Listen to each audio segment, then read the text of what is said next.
Morning बच्चों। आज हमारा कल का टॉपिक था शब्दानाम प्रयोग। उसके अकारांत पुल्लिंग शब्द के बारे में हमने पढ़ा था और आज पढ़ेंगे हम आकारांत स्त्रीलिंग और अकारांत नपुंसकलिंग के बारे में। तो चलो हम अपना टॉपिक शुरू करते हैं। तो बालिका नृत्यति लिखा हुआ है। आकारांत का मतलब हमने पहले भी पढ़ लिया था, यानी आ जिसके अंत में, ऐसा शब्द जिसके अंत में आ हो वो आकारांत होता है और आकारांत शब्द जो है स्त्रीलिंग है। तो आकारांत बालिका नृत्यति लिखा हुआ है। तो अगर इसके बारे में हम देखें कि शब्द रूप हमने कल बनाया था छात्रा, छात्रौ, छात्रा, छात्र है, छात्रौ और छात्रा, ये शब्द रूप हमने कल देखे थे। लेकिन आज जो शब्द रूप बनाएंगे वो स्त्रीलिंग का है। तो पुल्लिंग के शब्द रूप और स्त्रीलिंग के शब्दों में परिवर्तन होता अलग अलग होते हैं। यानी जैसे अकारांत शब्द रूप है, अकारांत शब्द रूप अलग चलेंगे, आकारांत शब्द रूप अलग चलेंगे। इकारांत है तो उनके शब्द रूप अलग होंगे, उकारांत है तो उनके शब्द रूप अलग अलग होंगे। और पुल्लिंग के शब्द रूप अलग है और स्त्रीलिंग शब्द अलग बनेंगे और नपुंसकलिंग शब्दों के रूप भी अलग अलग बनते हैं। तो आज का जो हमारा बालिका जो शब्द है इसके रूप बनेंगे। देखो बालिका, केवल हम प्रथमा विभक्ति की बात कर रहे हैं, आगे आपको सप्तमी विभक्ति तक, उसके बाद में संबोधन भी विभक्ति बनाना पड़ता है, लेकिन केवल अभी ही जो है इस चैप्टर में केवल प्रथमा विभक्ति के बारे में बात करेंगे। तो बालिका और द्विवचन में बनता है बालिके और बहुवचन में बनता है बालिकाः। तो बालिका, बालिके, बालिकाः। अगर छात्रा के रूप बनाएंगे हम तो क्या बन जाएगा? छात्रा, छात्रे, छात्राः, छात्रा, छात्रे, छात्राः। तो अगर हम देखें कि जो हमने छात्र का बहुवचन बनाया था और छात्रा का बहुवचन, दोनों में जो है सेम होते छात्राः। अब इनको कैसे पहचानेंगे? इनको वाक्य के अनुसार हम पहचान सकते हैं। अगर वाक्य दिया हुआ है उस वाक्य के अनुसार हम पहचान सकते हैं। तो छात्रा, छात्रे, छात्राः। तो अब इस पे वाक्य बनाया था हमने, छात्रा लिखती, वाक्य लिखा हुआ है। क्या लिखा हुआ है? छात्रा लिखती। अगर हम इसके रूप चलाएं, हमने लकार कल पढ़ा था, लट लकार, और लकार जो लकार है यानी जो क्रियाएं हैं, क्रियाओं उसमें न तो पुल्लिंग में और स्त्रीलिंग में दोनों में सेम रहती है, उनमें कोई परिवर्तन नहीं होता है, क्रिया समान रहेगी। तो हमने लिख दिया लिखती, लिखता है और लिखंती। और कल हमने बनाया था पठती, पढ़ता है, पठंती, पठती, पठता है और पठंती। अगर इस पे हम वाक्य बनाए, छात्रा लिखती, छात्रा लिखती है, छात्रे लिखती, दो छात्राएं लिखती है, छात्रा लिखंती, बहुत सारी छात्राएं लिखती है। अगर हम इसको वाक्य ये ले लें, छात्रा पढ़ती, छात्रा पढ़ती है, छात्रे पढ़ता है, दो छात्राएं पढ़ती है, छात्रा पठंती, बहुत सारी छात्राएं पढ़ती है। अगर हमें ये तो था हमारा वाक्य बन गया था छात्रा लिखती। अगर इसका हमें द्विवचन बनाना है तो क्या बन जाएगा? द्विवचन में क्या है? छात्रे और लिख का रूप चलता है तो लिखता है, तो क्या आ जाएगा? छात्राएं लिखते हैं। अगर इसका हम बहुवचन रूप बनाए तो क्या हो जाएगा? छात्राः लिखन्ति। और रूप क्या बन गया? छात्राः लिखन्ति। अब हमारे पास बालिका नृत्यति लिखा हुआ है, तो नृत्यति रूप कैसे बनेगा? तो नृत्यति, नृत्यतः और नृत्यन्ति रूप हो गया। नृत्यति, नृत्यतः, नृत्यन्ति।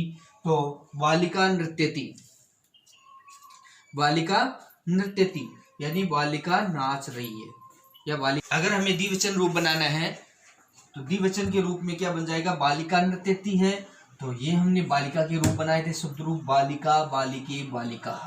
तो बालिका एक वचन का, ये नृत्यति एक वचन का। अगर हम द्विवचन का रूप बनाएंगे तो क्या बन जाएगा? बालिके,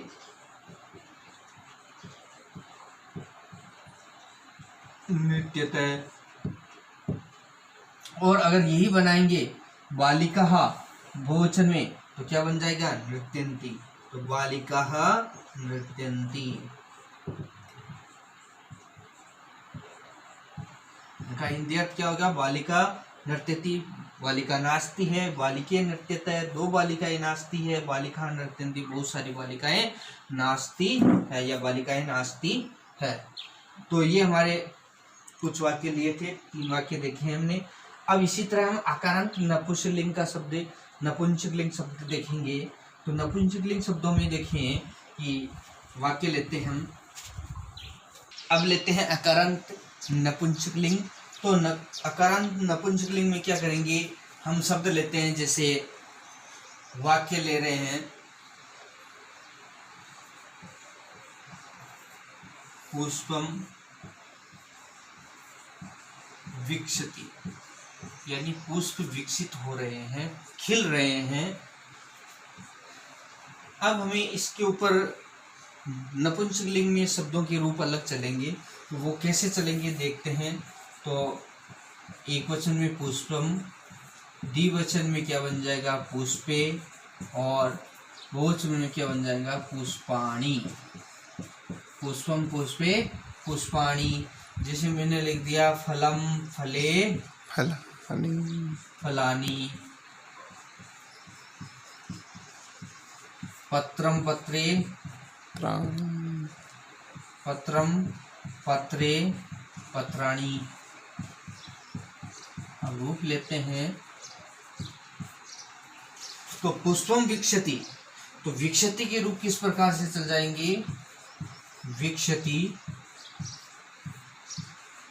विकसते और विकसन्ति। विकसति, विकसते, विकसन्ति। तो विकसति के रूप हो गए। अब इस वाक्य में आते हैं हम। तो हमारा एक वचन में वाक्य पुष्पम, एक वचन में हमने शब्द रूप लिया पुष्पम, और विकसति एक वचन का है लकार में। तो पुष्पम विकसति, यानी पुष्प खिलता है, फूल खिल रहा है। फिर पुष्पे विकसन्ति, विकसते, पुष्पे विकसते, द्विवचन में रूप बन गया। तो द्विवचन में रूप क्या बन जाएगा? पुष्पे विकसते। यानी जैसे हमने पठती में पठती, पठता, पठन्ति, अंत में हम क्या लगा रहे? ती, तय है, और ती, ती तय ती। तो ये लगा रहे हैं, तो इससे हमारे जो है शब्द रूप ये लकार बन रहे हैं। अगर हम बहुवचन में वाक्य देखें, पुष्पम पुष्पाणि बहुवचन का शब्द, और विकसन्ति बहुवचन का, तो बहुवचन में रूप क्या बन जाएगा? वाक्य क्या बन जाएगा? पुष्पाणि विकसन्ति, पुष्पाणि विकसन्ति। तो एक वचन, द्विवचन और बहुवचन के तीनों के वाक्य बन गए, और नपुंसकलिंग के हम वाक्य बनाए। एक वाक्य और लेते हैं कि पत्ता गिरता है, पत्ता गिरता है। तो पत्ते को हम संस्कृत में बोलते हैं पत्रम, ठीक है, और गिरता है यानी एक पत्ते के बारे में बात कर रहे हैं, पत्ता गिरता है। तो पत्रम पतति, पतति का मतलब होता है गिरना, यानी पत मूल उसका होता है पत, पत का मतलब होता है गिरना। अब इसके पत के रूप हम चलाते हैं, लकार बनाते हैं, तो क्या बन जाएगा? पतति, फिर पतते और पतन्ति, पतति पतते पतन्ति। तो इसके रूप बन गए। अब हम इसका शब्द रूप के साथ जोड़ते हैं। देखो पत्रम एक वचन का, तो क्रिया भी क्या आएगी? एक वचन की आएगी। यानी एक वचन का जो करता है वो एक वचन का होगा, तो क्रिया भी क्या होगी? एक वचन की होगी।